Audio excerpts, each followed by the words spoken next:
علیکم ورحمۃ اللہ وبرکاتہ۔ الحمد للہ نحمده ونستعینه ونستغفره ونؤمن به ونتوکل علیہ ونعوذ باللہ من شرور انفسنا ومن سیئات اعمالنا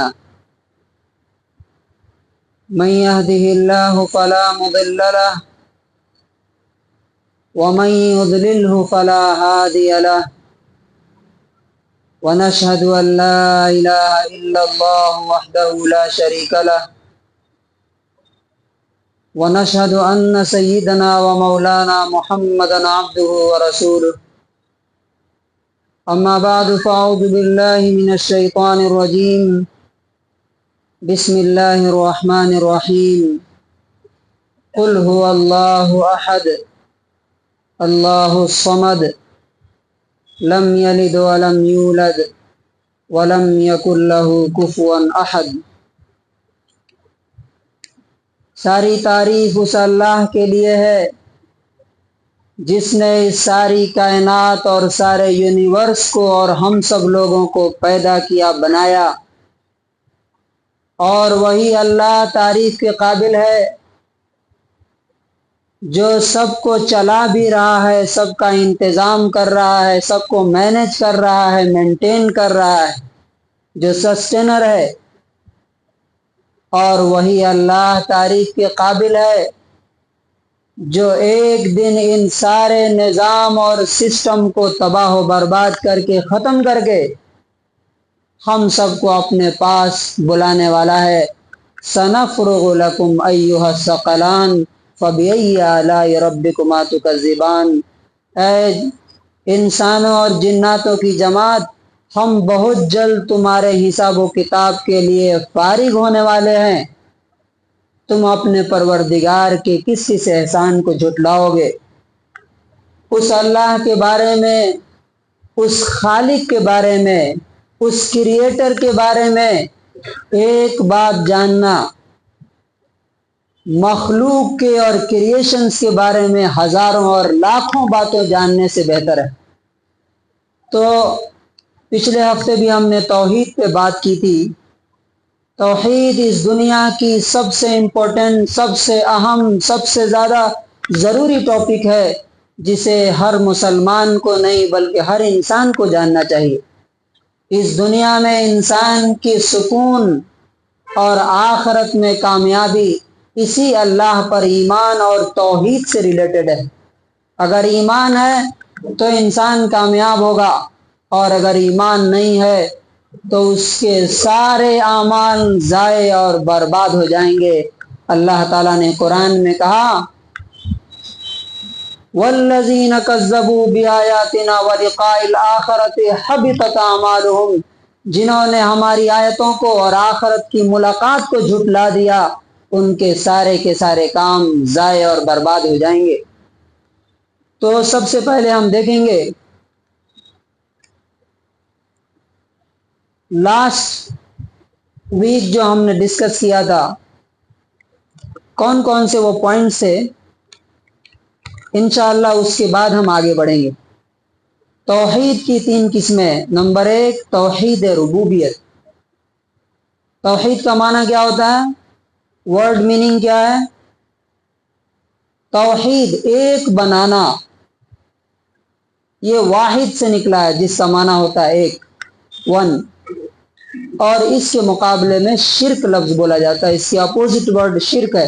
ایک سے زیادہ اگر آپ بولیں گے تو وہ شرک ہو جاتا ہے۔ فار ایگزامپل میں اکیلے یہاں خطبہ دے رہا ہوں، تو میں خطبہ دینے میں ابھی سنگل ہوں، اکیلا ہوں۔ اگر ایک آدمی اور یہاں کھڑا ہو کے خطبہ دینے لگے تو یہ کیا ہو گیا؟ خطبہ دینے میں شرک ہوا، یعنی 2 لوگ شریک ہو گئے، 2 لوگ پارٹنر ہو گئے۔ تو توحید کا معنی ہوتا ہے ایک بنانا۔ توحید ربوبیت کا معنی کیا ہے؟ رب، ربوبیت رب سے نکلا ہے، اور رب کے 5 معنی ہیں۔ کتنے معنی ہیں رب کے؟ 5 معنی ہیں، ذرا دھیان سے سمجھنے کا ہے یہ۔ ایک تو اللہ تعالیٰ اس دنیا کا خالق ہے، اس پر تو یقین ہے ہی۔ رب میں جو 5 معنی ہیں، ورڈ جو رب ہے اس کے 5 معنی کون کون سے ہیں؟ اگر یہ سمجھ لیے تو پورا کانسیپٹ کلیئر ہو جاتا۔ نمبر ایک، اللہ تعالی مالک ہے۔ رب کا پہلا معنی کیا ہے؟ مالک، یعنی دنیا میں جو کچھ ہے سب کا اصل اور حقیقی اور ریئل آنر اور مالک اور ماسٹر کون ہے؟ اللہ تبارک و تعالی ہے۔ جیسا کہ اللہ تبارک و تعالی نے اپنا تعارف کراتے ہوئے کیا، الحمدللہ رب العالمین، ساری تعریف اس اللہ کے لیے ہے جو سارے جہانوں کا رب ہے، مالک ہے۔ تو پہلا معنی ہے مالک کا۔ دوسرا معنی یہ بھی میم سے ہی ہے، دوسرا معنی ہوتا ہے منعم۔ کیا معنی ہوتا ہے؟ منعم۔ منعم کا ورڈ جو ہے نعمت سے نکلا ہے، یعنی اللہ تعالی ہمارا مالک بھی ہے اور ہمارے پاس جو کچھ بھی ہے سب کس کا دیا ہوا ہے؟ کس کا دیا ہوا ہے؟ اسی اللہ کا دیا ہوا ہے، اسی کی نعمت ہے، بلیسنگ ہے۔ کسی خواجہ کا، کسی بابا کا، کسی پیر کا، کسی حضرت کا کچھ نہیں ہے اس میں، نہ کسی رام کا، نہ کسی جیسس کا، نہ کسی بھگوان کا۔ سب کس کا ہے؟ کس کا دیا ہوا ہے؟ اللہ تبارک و تعالیٰ کا ہے۔ اس لیے وہ منعم ہے۔ اللہ تعالیٰ نے قرآن میں جگہ جگہ اپنی نعمتیں اللہ تعالیٰ بیان کرتا ہے کہ اللہ تعالیٰ نے کیا تم کو رزق نہیں دیا، تم کو سونے کا نہیں دیا، تمہارے اوپر آسمان بنایا، زمین بنائی، رزق نکالا، کیا کیا چیزیں اللہ تعالیٰ نے دی ہے۔ تو نعمت کس کی طرف سے؟ اللہ رب العزت کے۔ نعمت دینے والا بھی، اب میں بول رہا ہوں یہ بھی ایک نعمت ہے، یہ کون دیا ہے؟ اللہ تعالیٰ دیا ہے۔ نمبر 3، نعمت دینے کے بعد بڑھانے والا، گرو کرنے والا، ترقی دینے والا کون ہے؟ اللہ تبارک و تعالیٰ۔ تو رب کا تیسرا معنی ہے مربی۔ کیا معنی ہوتا ہے؟ مربی، کہ اللہ تعالیٰ کسی چیز کو پیدا بھی کرتا ہے، اس کا مالک بھی ہے، اس پر نعمتیں بھی دیتا ہے اور اس کو بڑھاتا جاتا ہے، ترقی دیتا جاتا ہے، ڈیولپ کرتا جاتا ہے۔ مثال کے طور پہ ہم سب لوگ کیا تھے؟ ایک اسپرم منی کا ایک قطرہ اللہ تبارک و تعالیٰ نے اپنے فضل سے، اپنی حکمت سے، اپنے علم سے، اپنے پاور سے ہمیں گرو کر کے آج اس قابل بنایا کہ میں کھڑے ہو کر کے بول رہا ہوں اور آپ سن رہے ہیں۔ اسی طرح سے اللہ رب العزت کے مربی کا دوسرا مفہوم، یہ جھاڑ ہمارے سامنے دکھ رہا ہے، جھاڑ، درخت، پیڑ کس سے بنتا ہے؟ بیج کتنا بڑا ہوتا ہے؟ بیج ہم زمین میں ڈال دیتے ہیں، اس کے بعد ہم کیا کرتے ہیں؟